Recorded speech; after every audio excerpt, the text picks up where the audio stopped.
पूरा दोहा है, इसको मैं बोल करके सुनाता हूं।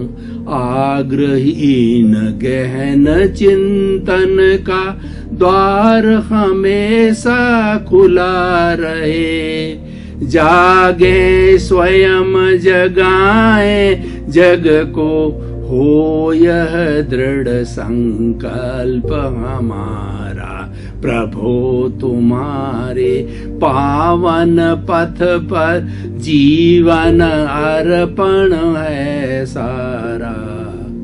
आग्रहीन गहन चिंतन बहुत बड़ा सूत्र है। देखिए, आग्रह शब्द आया है, आग्रह के साथ साथ में बहुत तरीके के पर्यायवाची शब्द है।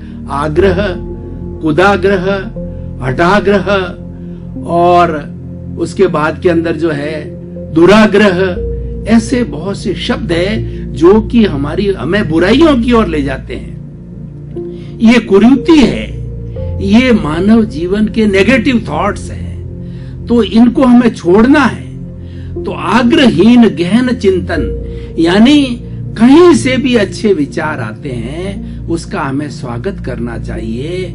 और हमारे बड़े बड़े महापुरुषों ने कहा है, keep the Windows open so that the clean and sweet air, cold air can come in and we can enjoy it। इसका अर्थ यह है कि हम अपने मस्तिष्क को खुला रखना चाहिए। आज ग्लोबलाइजेशन, प्राइवेटाइजेशन, लिबरलाइजेशन का युग है, आज विज्ञान का युग है।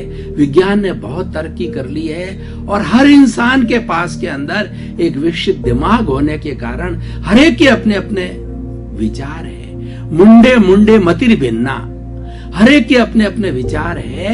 और हो सकता है कि कोई विचार जो है हमें बहुत कामयाबी तक पहुंचा दे। हमारा जो कार्य है, हमारा जो मिशन है, उसके अंदर एक विचार है हमें गति दे सकता है। तो इसीलिए हमारा दिमाग ओपन रहना चाहिए, हमें बायस्ड नहीं होना चाहिए, हमें किसी एक चीज को पकड़ करके नहीं बैठना चाहिए। हमारी ओपिनियन, हमारी मान्यता किसी भी विचार के प्रति नहीं होनी चाहिए, यानी दिमाग खुला रहे। यूनिवर्सलाइज योर कॉन्शियसनेस, आप अपनी चेतना को इतना विस्तृत कर दो कि सभी विचार उसके अंदर समा जाए और कोई विरोध ना हो। और वैसे विरोध होना भी नहीं चाहिए। मैं यह कोट करना चाहूंगा कि जैन धर्म के अंदर जो है शादवाद, अनेकांतवाद आता है। अनेकांतवाद क्या कहता है कि सारा जो हमारा चिंतन है वो रिलेटिव है।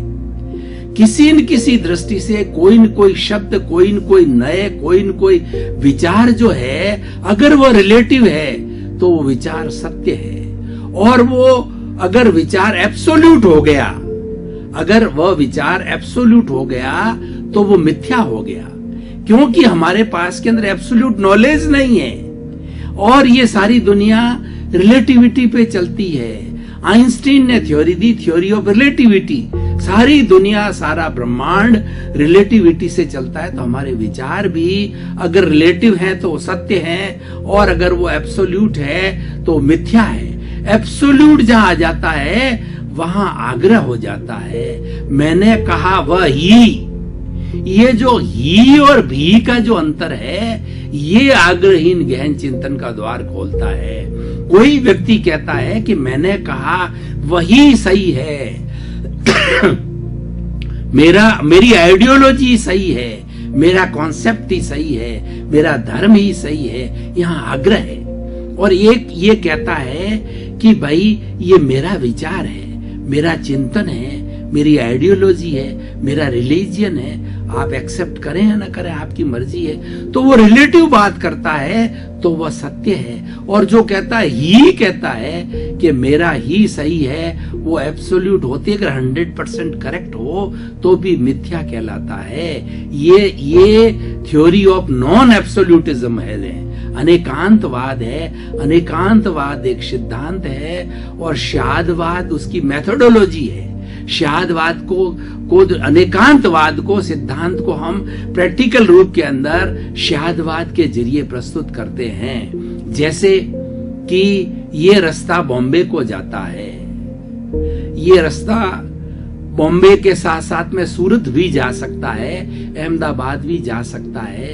ये थ्योरी ऑफ रिलेटिविटी हुई, क्योंकि ये अहमदाबाद से सूरत होते हुए बॉम्बे जाता है, ये रिलेटिव हो गई। और हम कहें कि नहीं, मात्र ये रास्ता बॉम्बे ही जाता है, तो वह एब्सोल्यूटिज्म हो गया। इसीलिए हमें एब्सोल्यूटिज्म को रोकना है। ये सारे आज दुनिया में इतने फंद क्यों हो रहे हैं, और धर्म के नाम पर जो है, जाति के नाम पर इतने झगड़े, और सबसे बड़ी खून की क्रांतियां हुई है, और सबसे बड़ा रक्तपात हुआ है धर्म के नाम पर। इसका कारण यह है कि चिंतन हमेशा आग्रह पूर्वक होता है जब ये चीज आती है, और आग्रहीन चिंतन होता है तो उसके अंदर कोई भी परेशानी नहीं आता है, उसमें सर्वधर्म संभाव होता है। इस दुनिया में सैकड़ों तरह के धर्म है, अपनी अपनी आइडियोलॉजी, अपनी अपनी मान्यता है, अपनी अपनी पूजा करने की विधि है, तो वो अपने अपने तरीके से करते हैं। तो हम हर एक के अंदर अगर सम्मान रखें, हर एक के अंदर हम उसके ऊपर सम्मान का भाव रखें, तो ये किसी तरह का आग्रह नहीं होता है।